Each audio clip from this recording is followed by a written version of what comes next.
di tempat yang tinggi. Di dalam kitab tersebut diceritakan memang ada saat ketika baginda Nabi Agung Muhammad SAW khutbah itu panjang, lama, ada saatnya. Tapi sebagian besar khutbah yang beliau lakukan itu tidak panjang, pendek. Karena apa? Kalimat yang keluar dari lisan yang mulia baginda Nabi Agung Muhammad SAW ini langsung mengena kepada pokok permasalahan. Bahkan ketika beliau tengah-tengah berkhutbah, ada salah seorang sahabat yang masuk ke dalam masjid. Kemudian sahabat ini langsung duduk. Kemudian baginda Nabi Agung Muhammad SAW menghentikan khutbahnya sebentar, kemudian meminta kepada sahabat yang baru datang ini, mengatakan, kamu baru masuk masjid, lakukan sholat 2 rakaat. Padahal Rasulullah sedang khutbah ini. Beliau begitu memperhatikan, tidak asal-asalan. Dan juga beliau memperhatikan ketika beliau berkhutbah di hadapan siapa, materinya yang disampaikan sesuai dengan yang beliau hadapi, audien atau jamaah atau sahabat yang dihadapi. Ketika orangnya mohon maaf, pemahaman pengertian tentang Islam masih awam, maka beliau berbicara tentang yang awam-awam tentang agama Islam. Kurang lebih seperti itu.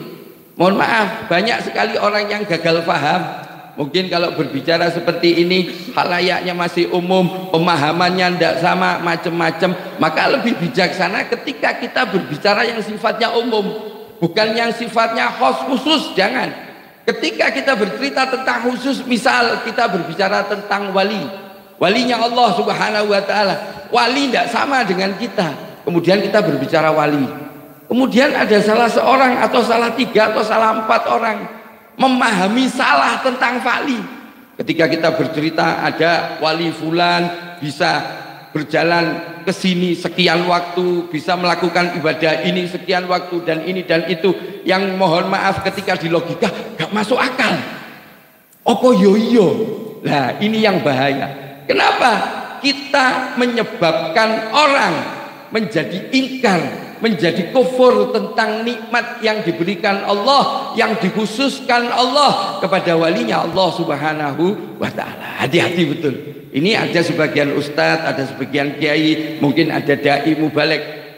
Ayo kita berbicara di hadapan audien apa yang mereka pahami. Kita lihat dulu.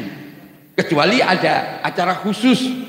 Acara khusus silahkan sudah. Mau bicara apa sesuai pemahaman mereka, insya Allah tidak ada masalah. Baginda Nabi Agung Muhammad SAW khutbahnya singkat, padat, jelas, mengena dan enak di hati. Dan hikmah kalimat yang keluar daripada lisan yang mulia baginda Nabi Agung Muhammad SAW ini hikmahnya luar biasa. Makanya banyak sahabat yang bisa melanjutkan tongkat estafet dari baginda Nabi Agung Muhammad SAW. Padahal sahabat ini banyak yang umi, nggak bisa baca, nggak bisa tulis, tapi kok bisa hebat.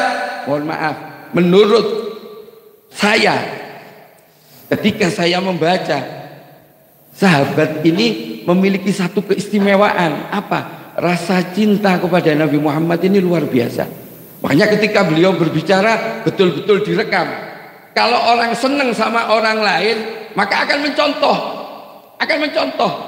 akan mengingat apa yang menjadi nasihat, apa diingat apa yang beliau lakukan.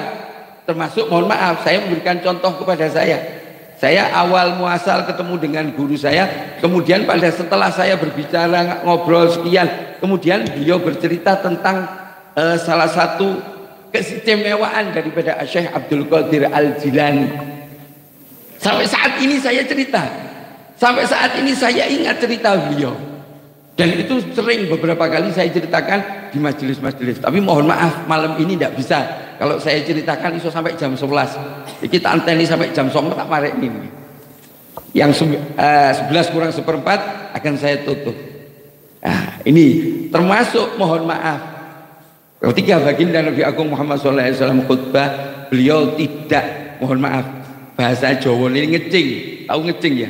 Nyireni salah satu audien atau beberapa atau kelompok, kemudian aib kekurangannya akan diangkat di situ. Tidak pernah. Baginda Nabi Agung Muhammad SAW tidak pernah seperti itu.